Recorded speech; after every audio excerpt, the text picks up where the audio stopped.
Assalamualaikum warahmatullahi wabarakatuh. Kami di sini dari kelompok 1 ingin melakukan presentasi yang berjudul Gerakan Islamisasi Nusantara. Di sini ada saya Nafisa Prasita Dewi dan teman saya Cynthia Putri Tianto. Selanjutnya, Pendahuluan. Gerakan Islamisasi Nusantara. Islam adalah agama yang dibawa oleh Nabi Muhammad SAW yang berkembang di Jazirah Arab pada abad ke-7 Masehi. Nabi Muhammad SAW menyiarkan Islam dalam 2 tahap. Yang pertama yaitu periode Mekah selama 13 tahun dan tahap kedua yaitu periode Madinah selama 10 tahun. Perkembangan Islam sangat pesat dari zaman Nabi Muhammad sampai berakhirnya kejayaan Islam. Perkembangan Islam pada masa Nabi sampai dengan zaman Abbasiyah selalu dengan kekuatan militer. Di samping itu, faktor-faktor yang menyebabkan ekspansi itu demikian cepat. Antara lain, Islam mengatur hubungan manusia dengan Tuhan, juga agama yang mementingkan soal pembentukan masyarakat. Kedua, Islam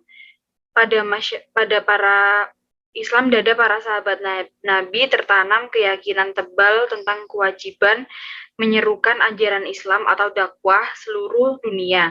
Di samping itu, suku-suku bangsa Arab gemar berperang, semangat dakwah dan kegemaran berperang tersebut membentuk satu kesatuan yang terpadu dalam diri umat Islam. Islam datang ke daerah-daerah yang dimasukinya dengan sikap simpatik dan toleransi, tidak memaksa rakyat untuk mengubah agamanya dan masuk Islam. Badri Yatim 1993-41.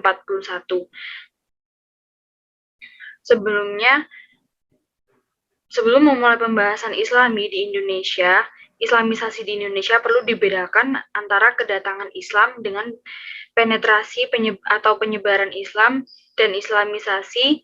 Kedatangan Islam dapat dibuktikan peninggalan-peninggalan sejarah seperti prasasti, batu bertulis, dan lain-lain. Dari bukti inilah diperkirakan awal kedatangan Islam di Indonesia. Kedatangan Islam pada suatu daerah bukan berarti masyarakat itu sudah memeluk Islam.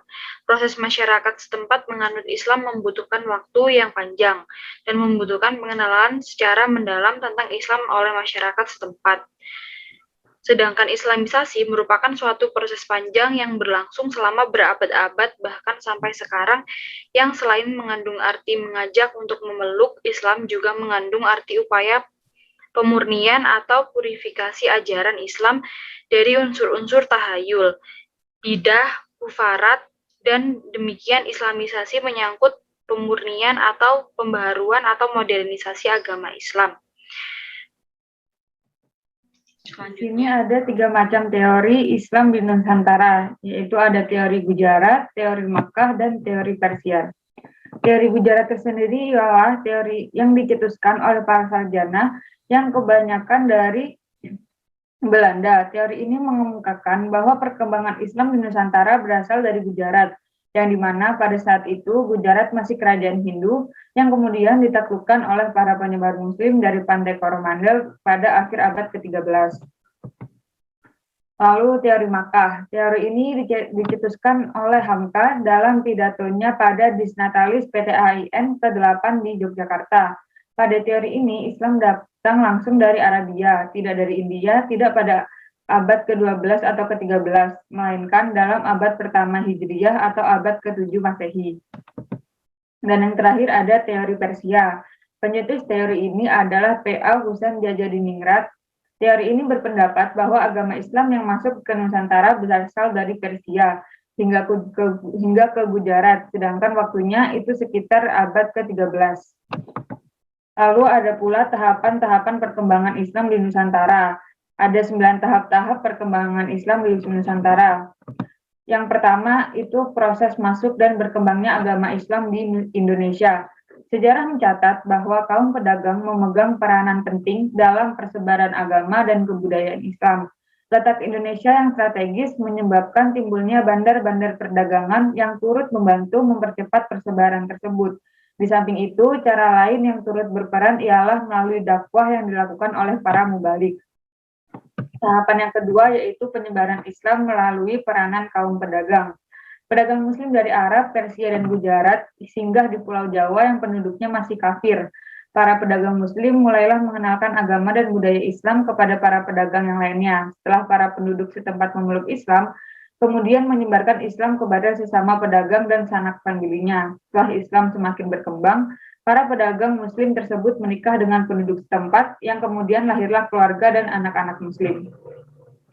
Tahapan yang ketiga yaitu penyebaran Islam melalui peranan bandar-bandar di Indonesia. Dalam perkembangannya, bandar-bandar tersebut umumnya tumbuh menjadi kota, bahkan menjadi kerajaan, seperti Perlak, Samudra Pasai, Palembang, Banten, Sunda Kelapa, Cirebon, Demak, Jepara, Tuban, Gresik, Banjarmasin, Goa, Ternate, dan Tidore.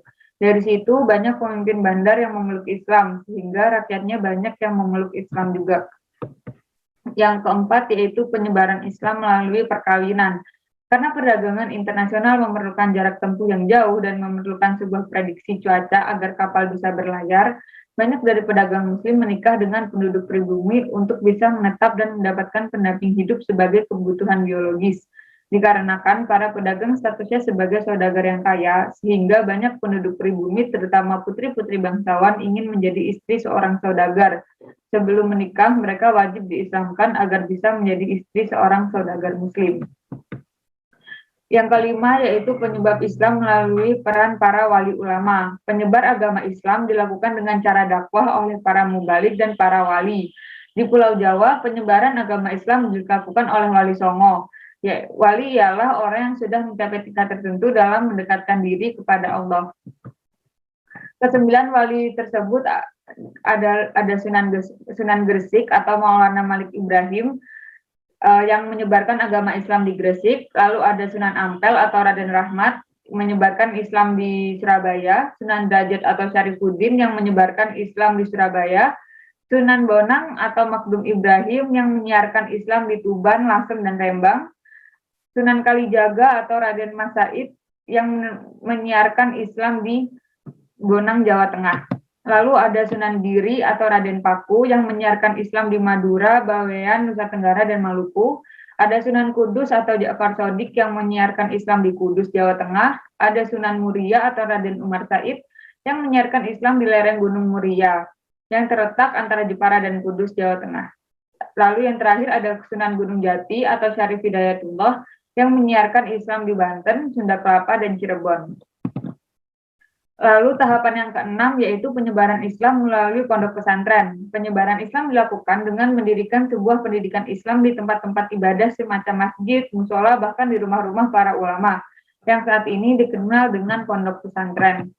Yang ketujuh, ada penyebaran Islam melalui tasawuf, pengajaran teosofi yang bercampur dengan ajaran yang sudah dikenal lama oleh masyarakat Indonesia. Para pengajar tasawuf mahir dalam sebuah magis dan mempunyai kekuatan yang menyembuhkan, sehingga banyak penduduk pribumi yang tertarik. Yang poin ke-8 yaitu penyebaran Islam melalui kesenian, mengajarkan dan memperkenalkan ajaran Islam melalui sebuah kesenian. Salah satu contohnya ialah melalui seni pertunjukan wayang. Dan tahapan yang terakhir yaitu penyebaran Islam melalui kekuasaan politik. Banyak masyarakat yang memeluk Islam dikarenakan pada zaman dahulu para pemimpin-pemimpin atau tokoh masyarakat dan raja-raja pada masa kerajaan banyak yang memeluk Islam, sehingga Islam mendapatkan angin segar dan dukungan penuh untuk penyebaran ajaran Islam. Corak Islam di Nusantara. Islam di Indonesia pada dasarnya memiliki corak dan karakter yang beragam, baik dari sisi pemikiran maupun gerakan. Keberagaman ini tercermin dari jumlah organisasi keislaman dan kelompok kepentingan atas nama Islam yang dari waktu ke waktu semakin bervariasi. Dari sisi gerakan dan organisasi massa, kita mengenal ada Muhammadiyah, Nahdlatul Ulama, Persis, Al-Wasliyah, Al-Irsyad, Nahdlatul Watan, Perti, DDI, Al-Khairat, Ijabi, dan lain-lain. Kemudian dalam organisasi kepemudaan ada PMII, HMI, IMM, Hima Persis, PII, GAMMI, dan sejenisnya. Sedangkan dalam kelompok kepentingan ada Forum Komunikasi Ahlus Sunnah Wal Jamaah atau pimpinan Ja'far Umar Tholib, kemudian DDII, FPI, Hizbut Tahrir, KISDI, Laskar Jihad, PPMI, Ikhwanul Muslimin, Majelis Mujahidin, dan lain-lain. Dalam partai politik ada PKB, PNU, PKNU, PKS, P3, PSI, PMB, PAN, PBB, dan lain-lain. Sedangkan dari sisi pemikiran, kita mengenal ada sejumlah kategori yang biasa diletakkan dalam pemikiran Islam di Indonesia, yaitu Islam tradisionalis, Islam modernis, Islam neotradisionalis, Islam neomodernis, Islam liberal, Islam post-tradisionalis, Islam radikal, Islam ekstrim, Islam moderat, Islam fundamentalis, Islam kanan, Islam kiri, dan sebagainya. Semua varian yang disebutkan di atas dalam sejarah keindonesiaan tidak jarang satu sama lain mengalami benturan, ketegangan, pergesekan, dan persaingan yang sangat dinamis. Dinamika itu terjadi didorong oleh banyak faktor, diantaranya yaitu faktor yang dominan adalah perebutan kekuasaan atau akses politik dan ekonomi. Relasi antar organisasi ini juga tidak simetris atau paralel, tetapi seperti sarang laba-laba yang satu titik dengan titik lain bisa saling berhubungan. Perubahan kultur dan orientasi keagamaan terjadi cukup signifikan di negara-negara yang penduduk Muslim, terutama setelah terjadinya perubahan geopolitik dunia pasca kolonialisme. Setelah Perang Dunia Kedua, umpannya di dunia Islam atau tepatnya negara-negara yang penduduknya mayoritas Muslim mulai melepas diri dari kolonialisasi negara-negara Eropa dan kemudian menjadi negara yang mandiri. Namun, seiring dengan semakin kuatnya independensi politik tersebut, sebagai besar dunia Islam justru semakin memperkuat sistem sosial politik yang mereka miliki dengan cara mengadopsi sistem yang telah eksis di negara-negara barat. Dalam konteks respon mereka terhadap modernisasi inilah di satu sisi upaya untuk tetap menampilkan identitas tradisi mereka, di sisi lain varian baru muncul di kalangan Muslim. Sekian presentasi dari kelompok kami. Terima kasih. Wassalamualaikum warahmatullahi wabarakatuh.